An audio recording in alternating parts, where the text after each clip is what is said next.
तुर्क सदर Tayyip Erdogan के कारनामे सुनिए। सन 2013 में तुर्की की कुल मुल्की पैदावार 1 ट्रिलियन 100 मिलियन डॉलर थी, जो कि मशरक़ वस्ता की मजबूत तरीन इक़्तिसादी कुव्वतों यानी ईरान, सऊदी अरब और मुत्तहिदा अरब अमारात की मजमूई पैदावार के बराबर है।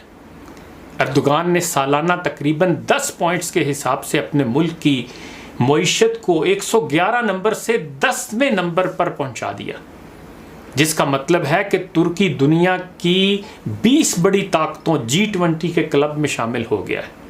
एर्दोगान ने तुर्की को दुनिया की मजबूत तरीन इक़्तिसादी और सियासी कुव्वत बनाने के लिए सन 2023 का हदफ तय किया है।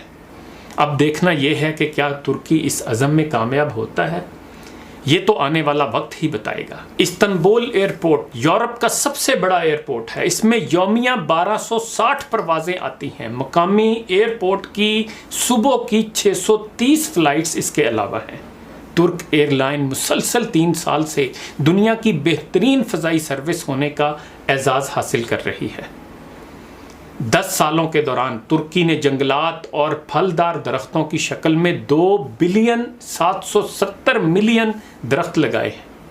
अपने इस दौरे हुकूमत में तुर्की ने पहला बख्तरबंद टैंक, पहला एयरक्राफ्ट, पहला ड्रोन और पहला सैटेलाइट बनाया है। ये सैटेलाइट अस्करी और बहुत से दीगर अमूर सरंजाम देने की सलाहियत रखता है।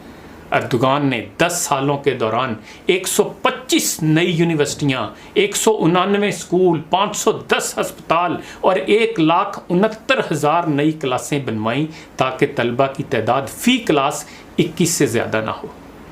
गुज़श्ता माली बहरान के दौरान जब अमेरिका और यूरोप की यूनिवर्सिटियों ने भी अपनी फ़ीसें बढ़ा दी थीं, उन दिनों में भी एर्दोगान ने हुक्मनामा जारी किया कि तमाम यूनिवर्सिटियों और कॉलेजों में तालीम मुफ्त होगी और सारा ख़र्चा हुकूमत बर्दाश्त करेगी। 10 साल पहले तुर्की में फ़ी फ़र्द आमदन $3500 सालाना थी, जो 2013 में बढ़कर $11,000 सालाना तक पहुंच गई है। ये शरह फ्रांस की फ़ी फ़र्द शरह आमदन से ज़्यादा है। इस दौरान तुर्की करेंसी की कीमत में 30 गुना इजाफा हुआ। तुर्की की भरपूर कोशिश है कि सन 2023 तक इल्मी तहकीकात के लिए 3 लाख स्कॉलर्स तैयार किए जाएं। अहम तरीन सियासी कामयाबियों में ये भी शामिल है कि एर्दोगान ने कब्रस के दोनों हिस्सों में अमन कायम किया है और कुर्द कारकुनों के साथ बराबरी की सतह पर मुज़ाकरात के ज़रिए खून खराबे को रोका।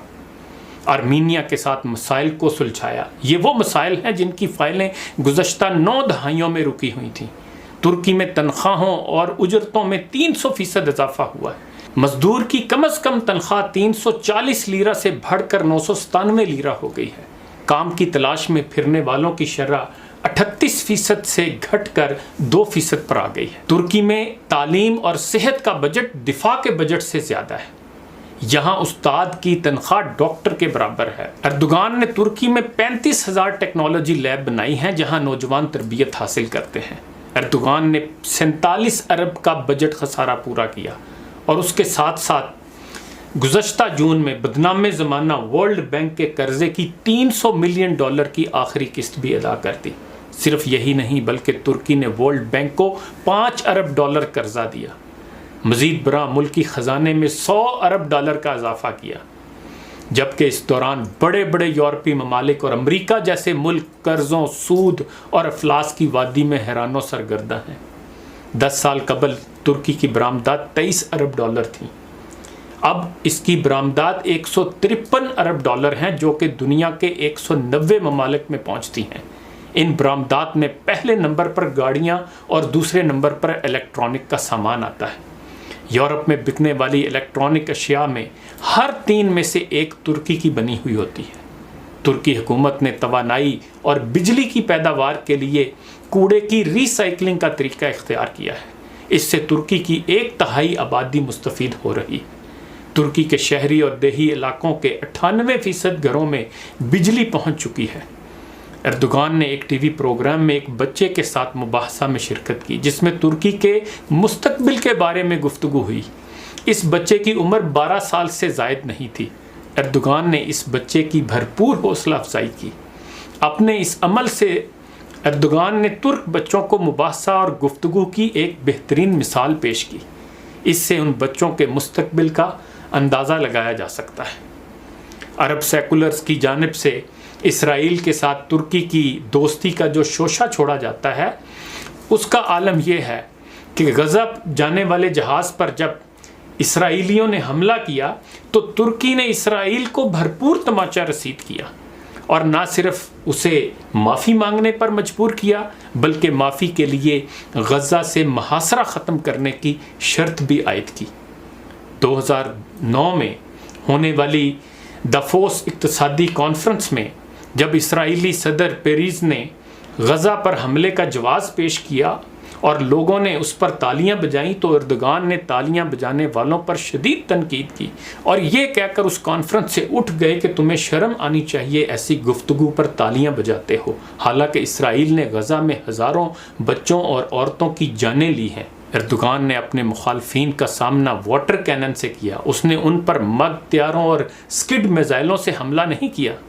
اردوغان نے اپنی بیٹی کے سر سے حجاب اتارنے سے انکار کیا اور تعلیم کے حصول کے لیے اسے یورپ بھیج دیا۔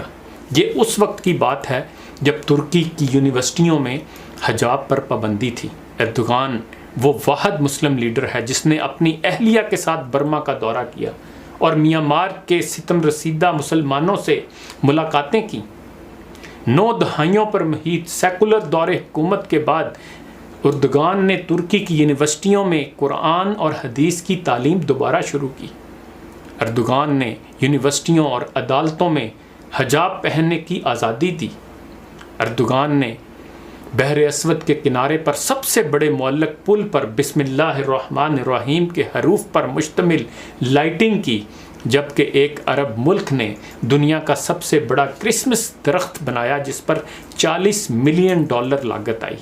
اردوغان ترکی کے نصاب میں عثمانی رسم الخط کو واپس لا رہا ہے جو در حقیقت عربی رسم الخط ہے۔ اردوغان نے 7 سال کی عمر کے 10,000 بچوں کے جلوس کا اہتمام کیا جو استنبول کی سڑکوں پر یہ اعلان کر رہے تھے کہ وہ 7 سال کے ہو گئے ہیں اور اب وہ نماز اور قرآن پاک کا حفظ شروع کریں گے۔ پاکستان کے عوام اپنے سیاسی شعور کو کب بہتر کریں گے؟ کب اشرافیہ کی چال بازیوں سے نکل کر سچے اور کھرے سیاستدانوں کو سپورٹ کریں گے تاکہ پاکستان بھی اپنے بھائی ترکی کی طرح اقوام عالم میں اپنا مقام پیدا کر سکے؟ سبق پھر پڑھ صداقت کا، عدالت کا، شجاعت کا، لیا جائے گا تجھ سے کام دنیا کی امامت کا۔